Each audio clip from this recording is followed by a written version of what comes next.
We're calling all Catholics to help us complete a spiritual bouquet of 100,000 First Saturdays by the 100th anniversary of Our Lady of Fatima's request, December 10th, 2025. Please ask all of your friends, family, and parish to sign up. And don't forget to update your status every month at fatima.org/100 by 100.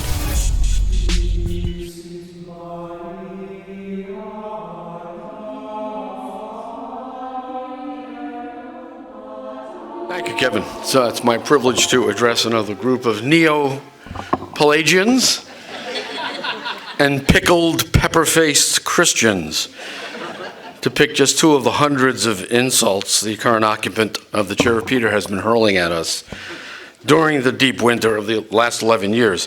A convention will be observed during this talk. I'm sorry, but in conscience, I cannot use the name Francis in reference to the current Pope. I will follow the Italian convention.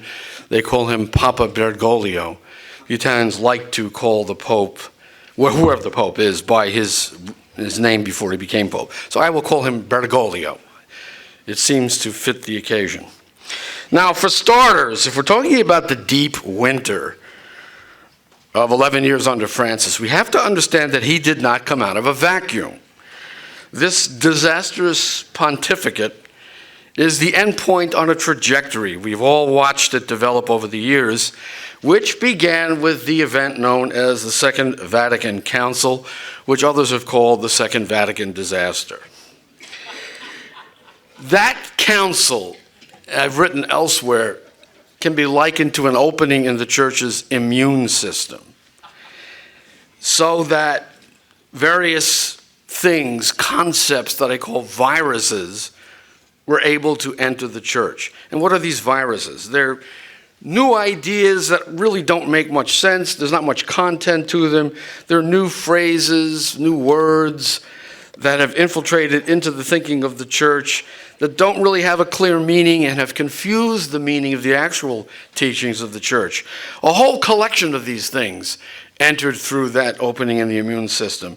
Collegiality, dialogue with the world, interreligious dialogue, ecumenism, ecumenical venture, ecumenical dialogue, partial communion, imperfect communion, reconciled diversity, the Church of the New Advent, the New Springtime of Vatican II, the New Pentecost, the new evangelization, the civilization of love, the purification of memory, responsible parenthood, solidarity, globalization of solidarity, the spirit of Assisi, and what unites us is greater than what divides us, and so on and so forth. Now, all these words and phrases evade precise definition. Never in the history of the church has the activity of the church been governed by slogans and buzzwords, including those introduced by the current occupant of the Chair of Peter. And the result has been nothing but a state of calamity in the church since then, which began with the introduction of novelties into the church through this opening in the immune system. And so Cardinal Ratzinger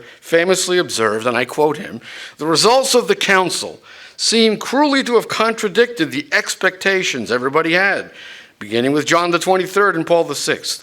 We have been confronted instead with a continuing process of decay that has gone on largely on basis of appeals to the council, and thus has discredited the council in the eyes of many people."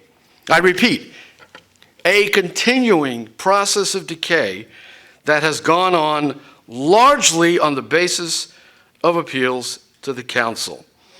Now, we know what the elements of this crisis basically are. I don't have to elaborate them at length. We've heard about this at conference after conference for years on end. Just to sketch it as quickly as possible, there is, of course, the liturgical crisis.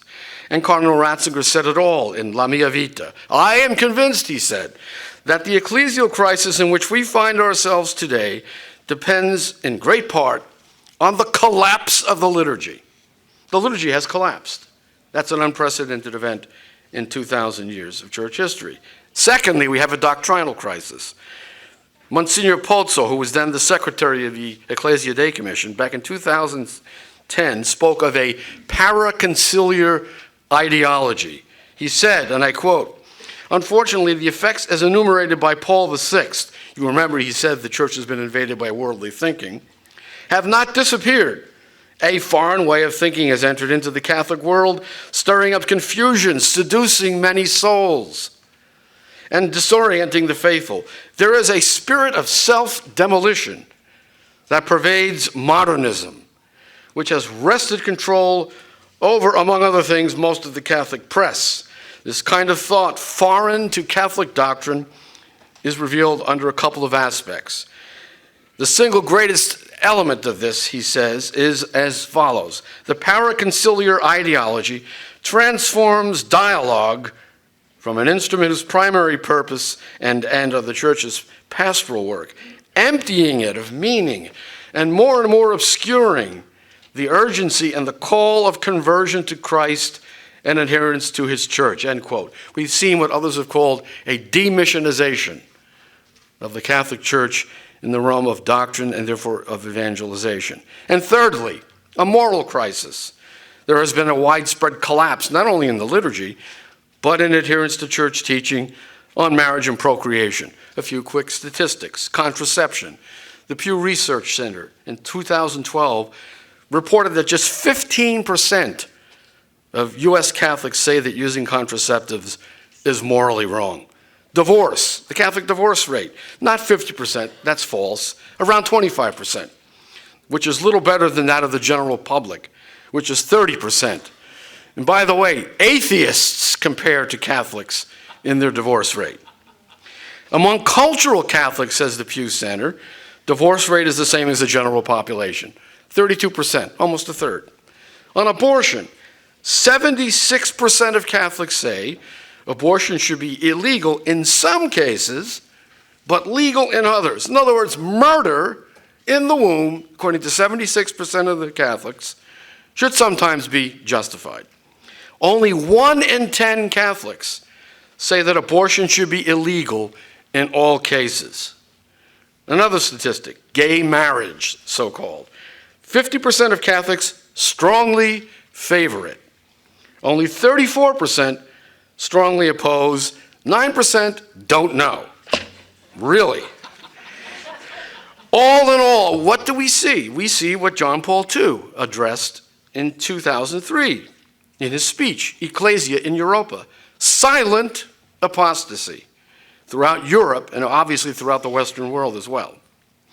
So by the time Cardinal Ratzinger became Pope Benedict XVI, he was openly proclaiming that our situation harkens back to the state of the Roman Empire just before its fall. Here's what he said to the Roman Curia in 2010.